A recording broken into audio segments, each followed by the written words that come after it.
Recently, a lot of friends have been reaching out to me asking about my safety and my mental health given the recent spike of hate crimes against Asians. And I'm so thankful for everyone that has shown genuine concern and care for me and everyone in the Asian Pacific Islander community.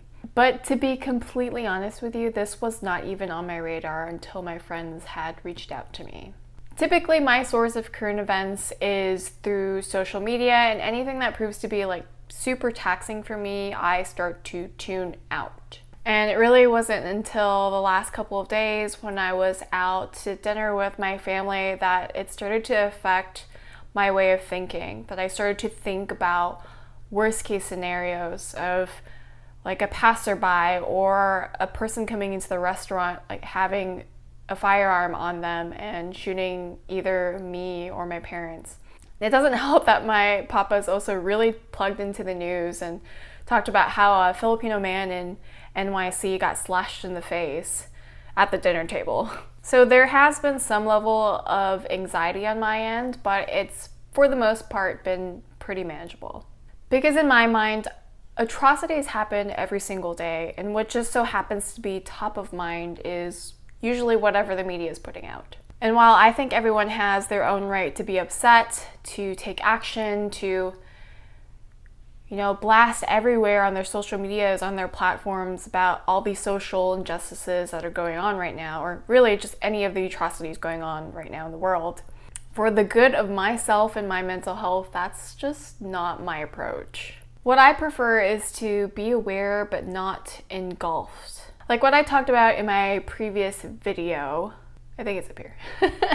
I only have so much time and energy to spare, and if I were to take that time and energy and plug myself into all the bad things that are going on in the world all the time, that would just be so incredibly draining. And I know that there are a lot of people out there that say it is a privilege to be silent when it comes to not being vocal about social issues. And I don't disagree. However, I think that people are going to live the life that they think is best for them.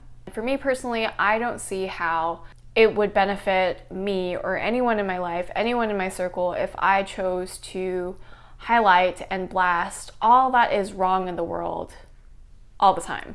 And this is not to downplay anything that has been going on or to talk down to people that are more vocal about these issues. Any form of crime is absolutely horrible, and everyone has the right to freedom of speech. This is just personally my take on it and how I choose to deal with it. I choose to be aware of what's going on around me, but not to be engulfed in it. And the best way that I can deal with this at my level, at my personal level, what I think I have control of is by being aware of my surroundings and trying to stay as safe as possible and keeping my family safe as well.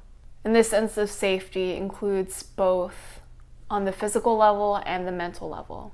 Awareness of wherever you are in public spaces, which I choose to usually have anywhere I go. That addresses the physical part, but really the mental safety part.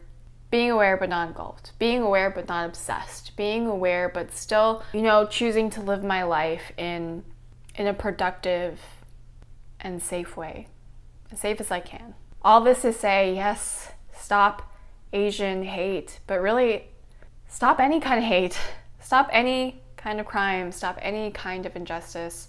Easier said than done, I know, and kudos to everyone out there that is doing their part to shed light on this, to try and make a difference in this. Just that I don't think we need to coerce everyone to act and have the same reaction to this. I just don't think we should expect everyone to react the same way to crimes and atrocities. Whatever works best for you in your situation, do that.